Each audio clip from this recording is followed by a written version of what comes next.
አይኗ እያየ እንድትሞት ብታደርጋት ዛሬ የኢትዮጵያውያንን ወላጆች በሙሉ ያስደነገጠው አሳዛኝ ክስተት። ልጅን ወደ ትምህርት ቤት ስትልኩ ምን ትጠብቃላችሁ? እንዲማር፣ ከጓደኞቹ ጋር እንዲጫወት፣ አስተማሪዎቹ እንደ እናትና አባት ሆነው እንዲንከባከቡት አይደል? ነገር ግን ያ የላካችሁበት ትምህርት ቤት የልጃችሁ መቃብር ቢሆንስ? እና ያመናችኋት መምህር ለልጃችሁ ሕመም ስታስመስል ነው ብላ አይኗ እያየ እንድትሞት ብታደርጋት? ዛሬ የምነግራችሁ ታሪክ በአዲስ አበባ ስለተከሰተ የአንዲት የ6 ዓመት ሕፃን አሰቃቂ ሞት፣ እውነቱን ለመደበቅ ስለሞከረው ትምህርት ቤት እና ስለ አንዲት እናት ልቧ እስኪሰበር ድረስ ለፍትህ ስላደረገችው ልብ ሰባሪ ትግል ነው። በኢትዮጵያ ታይቶ የማይታወቅ የትምህርት ቤት አሳዛኝ ታሪክ። ጠዋቱ ፀሐያማና ብሩህ ነበር። ወይዘሮ ሳራ የ6 ዓመት ብቸኛ ልጇ ሊናን ለትምህርት ቤት እያዘጋጀች ነበር። ሊና እንደ ስሟ እንደ አበባ የፈካች፣ አይኖቿ በሕይወት ተስፋ የሚፈነጥቁ ጎበዝና ተጫዋች ልጅ ነበረች። የምትማርበት የብሩህ ተስፋ አካዳሚ በከተማው ውስጥ ካሉ ውድ የግል ትምህርት ቤቶች አንዱ ነበር።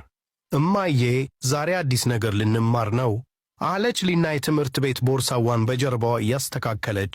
መምህር ገነት ስለ እንስሳት ልታስተምረን ቃል ገብታልናለች።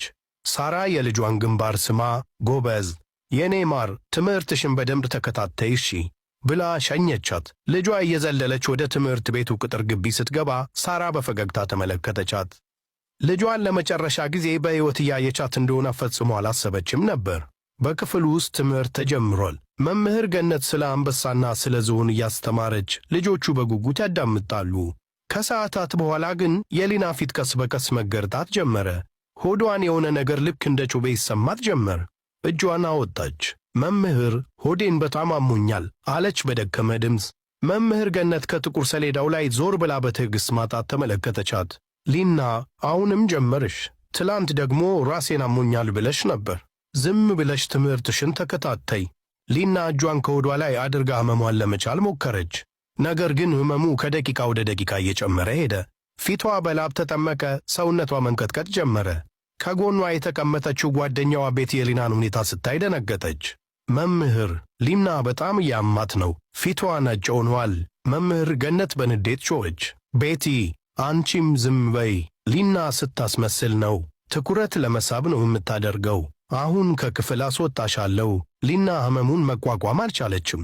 ከዐይኖቿ እንባ ይፈስ ጀመር። እማዬን እፈልጋለሁ አለች እየተንሰቀሰቀች። ዝም በይ አልኩሽ አለች መምህር ገነት ጠረጴዛውን እየመታች። አንድም ቃል ትንፍሽ እንዳትይ። ለቀጣዮቹ 30 ደቂቃዎች ሊና በሕመም ስትሰቃይ፣ መምህር ገነት ምንም እንዳልተፈጠረ ትምህርቷን ቀጠለች። ሌሎቹ ሕፃናት በፍርሃት ተውጠው በጸጥታ ይመለከቱ ነበር። በድንገት ሊና ከወንበሯ ላይ መሬት ላይ ወደቀች። ሰውነቷ ሙሉ በሙሉ ተዘሯል። ክፍሉ በጩኸት ተናወጠ። ሊና ሊና